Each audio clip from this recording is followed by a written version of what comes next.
Yes, how we doing YouTube? So I'm back with another video today, and today we're going to break down one of my latest unreleased tracks called Paul's Dream, which is heavily inspired by Rominimal music. So let's get inside Ableton and see how I made this one.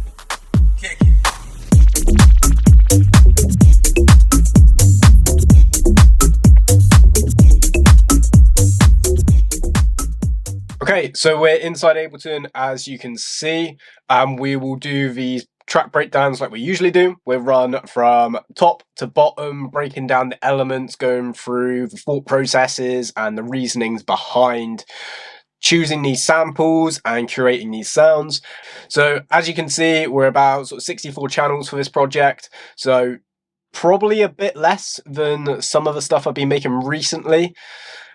Some of it's been getting up to 100 channels. Now, by all means, more doesn't mean better, but it can sometimes be a good indication of layers and detail within your music.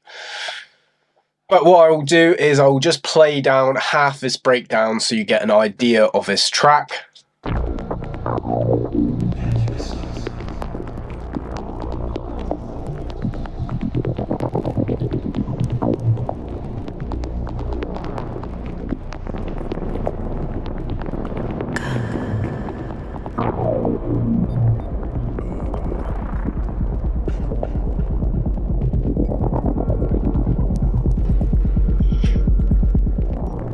Are we dreaming?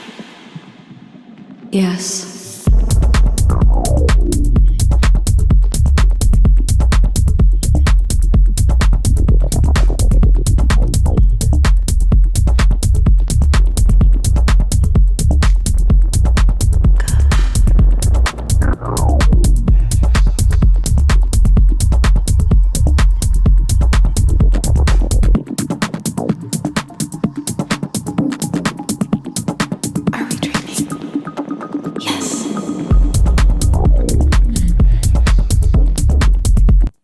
So you can kind of get the idea of it. Super Rominimal, very dark, very strange, no real kind of hooks or melody, just horrible noises all round, really. To kind of just give a bit of a backlog or a backstory of this track before we delve into it, I was kind of going for a bit of a rough patch with my production. I was struggling to make anything. I was trying to almost try and force a hit, which for people that have tried that, it's not really possible, unfortunately. So I thought, screw it. I'm just going to make what I like to make. What I like is kind of just weird, obscure, minimal music, but also throwing in sort of a bit more of a UK sound. Now, I've definitely gone down more of the Rominimal than the UK sound on this one, compared to some of my other tracks, but I still really like it. So let's work our way through how I've created this one. So we'll start with the low end group, and we'll start with the kick and the bass.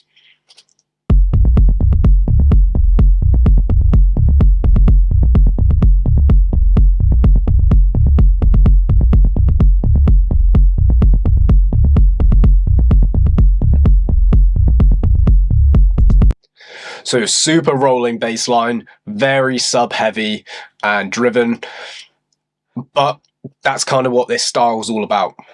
Now, the main difference between this and what I typically go for is actually the kick choice. The kick choice is by far less punchy than I would typically go for. The kicks in the Rominimal sound are often very, very short, still clean and have that kind of harsh transient, but don't really have that proper weight to it that I would typically go for. And you can kind of hear that one, it's actually more like a tom.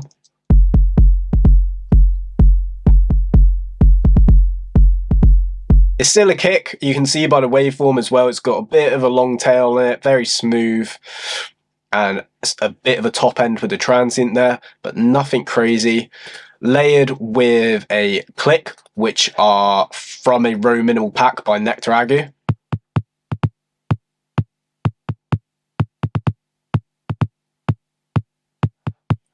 Just to give it a bit more weight. overall, you can hear that kick is definitely a lot more hollow than what I would typically go for in all the other track breakdowns I've done, but it works really well for this track and the style I was going for. We can then go down to the bass. So the first layer and how I actually wrote this bass line was from this first one here, which is sub boom with a 808 kick preset. And I would have just played that rhythm in just to give me something to bounce off with the kick. So then I would have ended up with something like this. And I would have had a low end in at the time.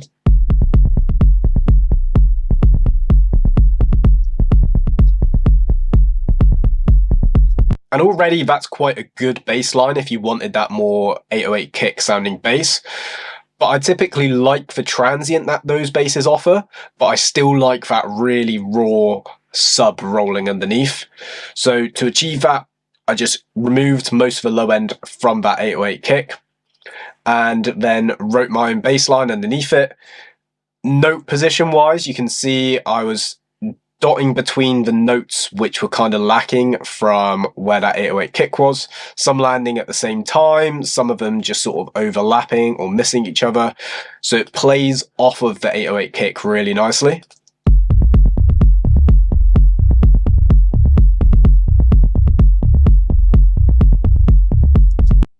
And then I added a mid-range layer.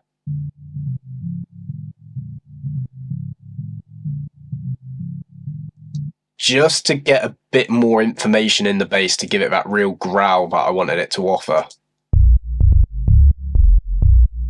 So that's with the mid layer, without. Subtle difference, but massive, massive effect in the actual tonality of the bass.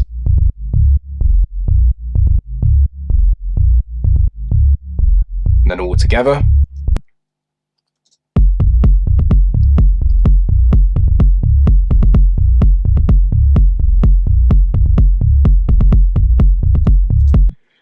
Really, really nice effect. Really enjoyed making that bass line for this track. So then down from there, we've got what are effectively the synths, or like the bass synths. So I will just play these ones by themselves to begin with.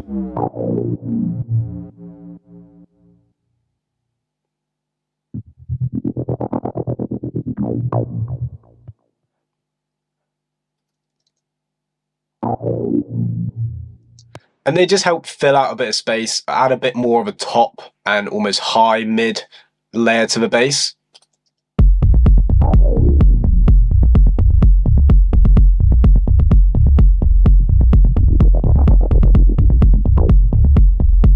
And also it helps create a bit more cool and response within the low end itself, therefore making it a bit more catchy and rememberable. Everything used for all of these layers are just sub boom. Now, I know you guys love presets, so don't worry, I will pull up the presets for each of them. So first one we've got here is bass Acento SBB. So make sure you got your pen and paper out for that one. Now granted, it didn't sound like that. I did play around with a few things, as you can see, to achieve that sound. So first thing I did was play around with the filter frequency to get that movement. And then to get that intense wobble in it, I used the tremulator on a 16th preset by Sound Toys. This is really good for getting those stuttered basses in without having to play around with LFOs with inside the plugin that you're actually using. So without, still sounds great, but that has such a more edgy feeling to it. Sounds horrible in a good way. Then we've got this one, which is a really nice bass hit, which I'll be using more frequently, called G-Funk 01. I may have changed some of the oscillator settings, and I definitely would have played around with the cutoff and the envelope to get that kind of acidy pluck to it. Processing wise though, I was just using a UAD Brigade chorus. You'll probably see this on all of my synth channels. It's such a great chorus plugin for adding width, analog texture and color to the mix as well. Then we've got another one, which is Sub Boom again.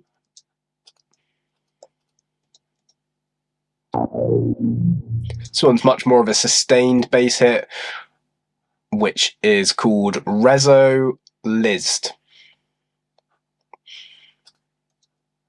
And I've automated this throughout the track every now and again, as you can see, just to make it a bit more interesting, add a bit of character to it.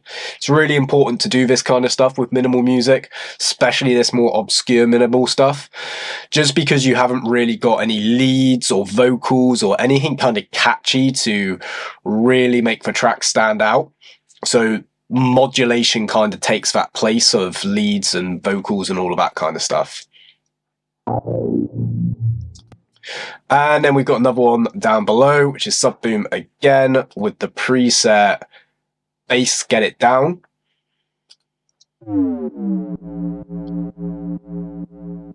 Which is a lovely sounding bass. I removed the low end like I do with most of them, and I definitely added a loader release both to the envelope and the amp to really sustain that sound, so it bridges the gap between 4 and 8 bar sections, and then all together you get a low end that sounds like this.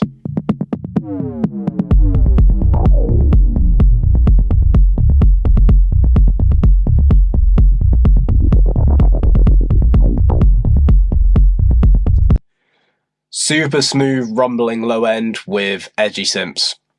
Can't go wrong.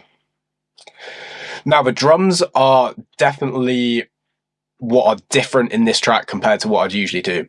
The sample choices are much shorter, much crisper, much cleaner, and also using less. And I learned a lot from making this track with, in the sense of sometimes less is more. You don't need loads of really complicated hat patterns filling it out. Now there are a lot of layers still, but you can kind of see most of them are all landing on that offbeat kind of placement. So we'll run through everything as we usually do. So we'll start with a clap, which is just some layered claps from a Creature's Claps pack. And you can see what I mean straight away. Super, super short. We then just got a few different other clap layers. These are just helping add a bit of a different texture every now and again to the clap. So it looks like I'm doing that once every 2 bars.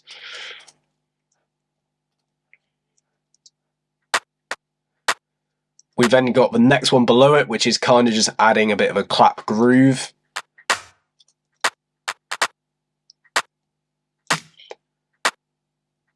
Really been enjoying doing this recently within my music. Almost acting as a ghost note to where you can't really hear them in the mix, but they do make a massive difference to the groove of the track overall. A few extra clap layers. So a nice delayed clap there. And we would have the typical tape delay effect clap that I use in 99% of my tracks. So yeah, bit more of a complicated clap pattern. You've probably heard me say on this channel many times, just keep clap simples. Granted, this is still fairly simple with a few little new techniques, but the overall effect is definitely more impressive than just having one clap.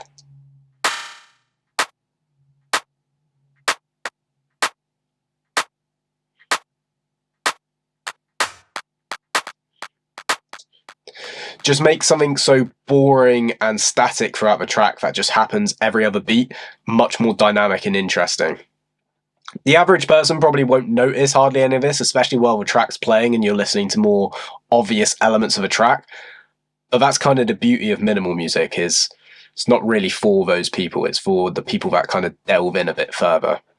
Hats as a whole, super stripped back, as you can see.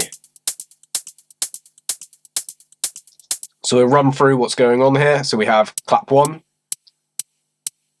Really short, very clean, and I'm also adding a lot of reverb on this one. Been doing this a lot again from this track. I just think it sounds so nice in the mix with that reverb just on that one hi-hat. Adds so much kind of space and ambience to it. Closed hat 2, that's kind of just adding that weight in the body to the hats. A phased 16th using stock phaser flanger from Ableton.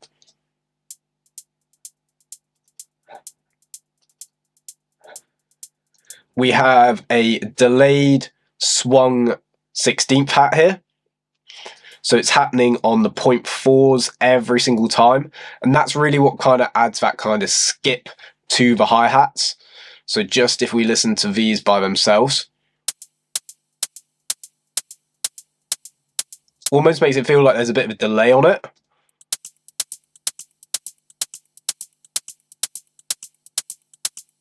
But when you start adding in a few other elements,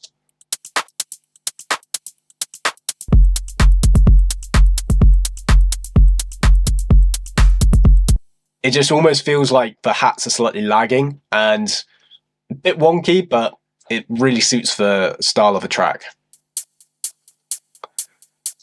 We then have a 8th note hat with a bit of an undulating kind of rhythm with the velocity. Super important to play around with velocity when programming hi-hats. Really makes a world of a difference.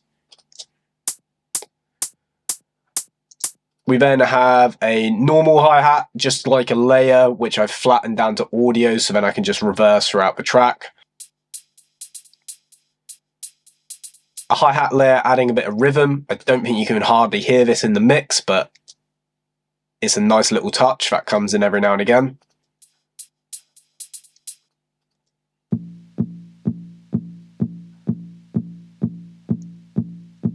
A tom, which is hitting on the offbeat. Very peculiar, but it works this track, and that's what this track was all about, to really kind of force me to do new things creatively. Another kind of tom pattern, which is playing off of this one.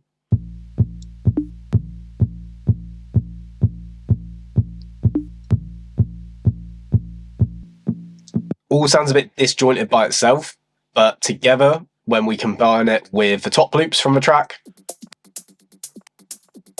which are just IQ Sounds ones, very generic, all together.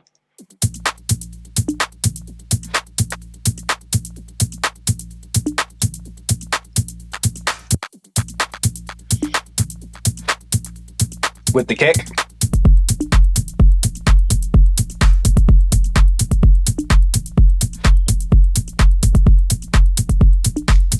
You can hear what that tom's doing. It sounds so weird by itself, but with the kick in there, it's class. No other word. So drums broken down. Now we can get onto percussion. Now you typically see in these track breakdowns a whole list of percussion from me. It's usually kind of my jam where I'm adding a lot of groove to my tracks. But like I said, I wanted to keep this one really simple and stripped back. So they are just loops, which I've sort of chopped and cut out.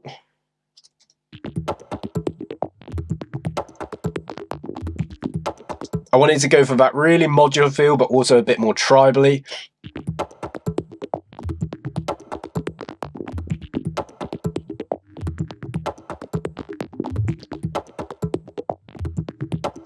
So just to run through these, what we've got going on is just loops, like I said, but I am modulating it to create a bit more of a unique effect. So first off, we've got the effect rack. I think it's one of the best plugins out there you can get. A very overlooked feature is actually the presets up the top. So you go to the top of the effect rack, where the name is, it's usually on default, and you click on there. I will just drop down loads of presets combining all of the effects in there. Very overlooked and a really, really easy way to find something creative and add a bit more modulation. You got little altar boy pitching this one down. Huge difference. It's not a rule by any means, but if you're going for a deeper, darker vibe within your music, just try pitching stuff down. Always works a treat.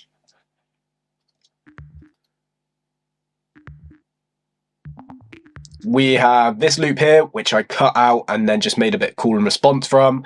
Looks like I reversed a few bits, chopped, changed it, and then just consolidated as a new loop. That just looks like a loop that I consolidated as well, and the same with the one below it.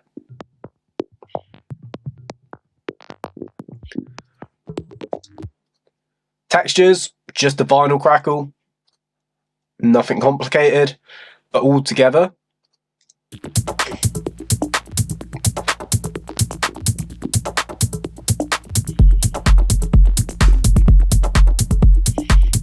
Super Rominimal. Has that vibe written all over it.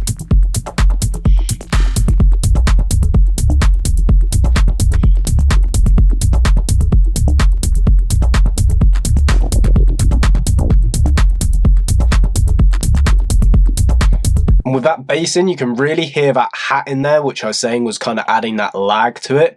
You almost hear it sort of just sounding a bit off almost. Completely transforms the vibe and adds to that wonkiness that the track offers. So going down, we've got effects. So we do have some effects which are just running throughout the whole track.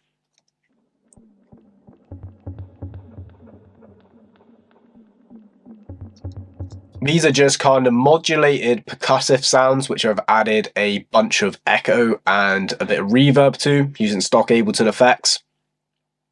This is a really good way to sort of lean into this more Rominimal sound rather than more the minimal tech that you're kind of used to seeing on this channel.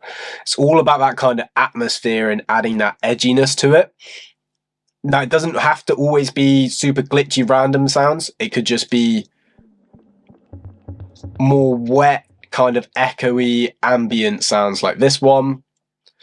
And I believe the one below it. Very similar kind of thing. It's not really a glitch, it's more of a zap with a slight bit of reverb and delay on it. We then just have normal effects. So replacing what would typically be more of a white noise effect with more of an ambience effect, which links back to what I was just saying about the other one. Same with these ones here. Very ambient weird noises, chopped out again. Just random bits that I've chopped out. With reverb, delay, and echo all ran through send and returns. You can see this one, I've literally just chopped it out whenever. You can see it's super random, it's not thought out at all, unlike some of the other ones.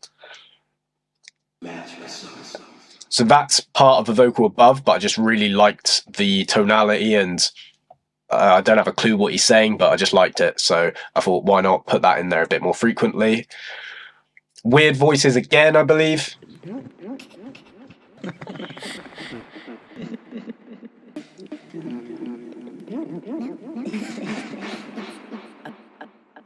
Super weird, super trippy, but works a treat for the vibe that I was going for.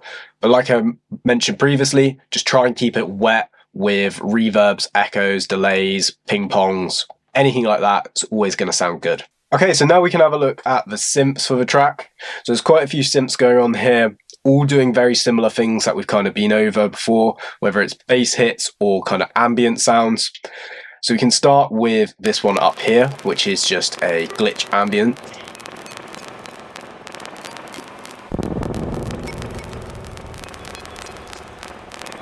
This is just a preset from Analog Lab. You can find loads of really cool, obscure kind of sounds like this within the sound effects section. Not of just Analog Lab, just synths in general will often have a sound effects section. We then have this one here, which is kind of like a pad. but I've made sure to not sustain it too much, so it kind of just sounds like a slight whistle. And then the pad below it is the main pad.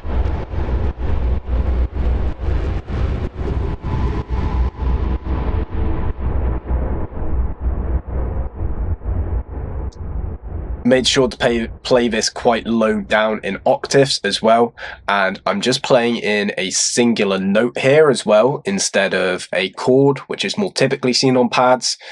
From my experience, what I've noticed is chords work very well in more musical house music, so think like your Chris Dussies, your Josh Bakers and all of that kind of stuff.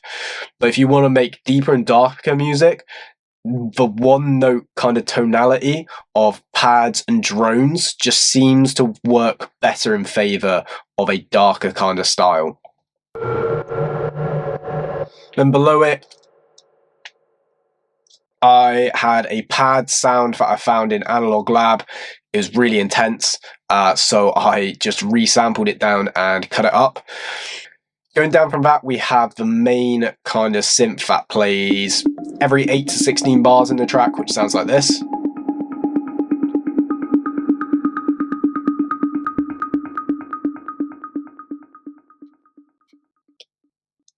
And as much as I'd like to say I made something really cool and edgy like that, I didn't. It's just a sample. But if it sounds good, it sounds good. Below it, we have that sample cut down to MIDI. And I just played in an extra kind of rhythm. It works more percussively rather than it being more of a synth, but it definitely sort of just plays into the vibe of the track nicely.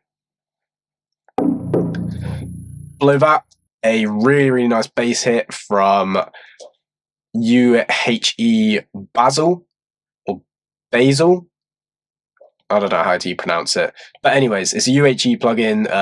If it's UHE, it's going to sound analog and raw. So yeah, sounds great. And Decimal on kind of bass synths and plugins just sounds really, really nice to help add that kind of top end crunch.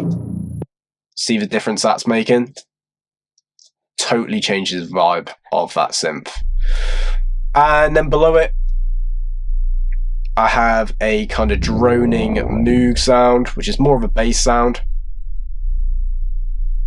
It just comes in and out of the breaks every now and again. It's doing kind of a madness.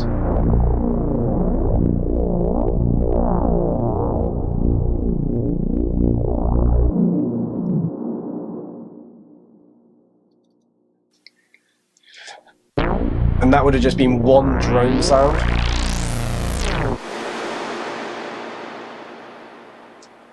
Which I've manipulated inside the Moog already. And then because that sounded cool at whatever I did while I was mucking around with that, I recorded that in live. I then went and externally modulated it as well with the auto filter from Ableton. This is something I just really enjoyed doing, is externally modulating from Ableton's auto filter, just because it's usually a lot more simple to use. If you do something wrong with the filter the wrong way, go up, down, or whatever, then you know you're not ruining the actual original sound because that filter is intact. And usually most people are just more familiar with working with the Ableton auto filter. So yeah, massive fan of actually using that filter instead of the filter inside the plugins. And then the last two things are two vocal hits. This track actually had no vocal for a long time.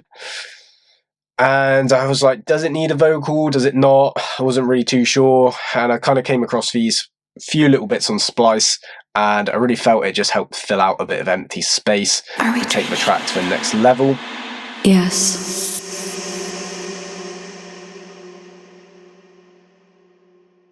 But anyway, that is kind of a track from top to bottom, all broken down. So I'll see you in the next video where we go through arrangement techniques.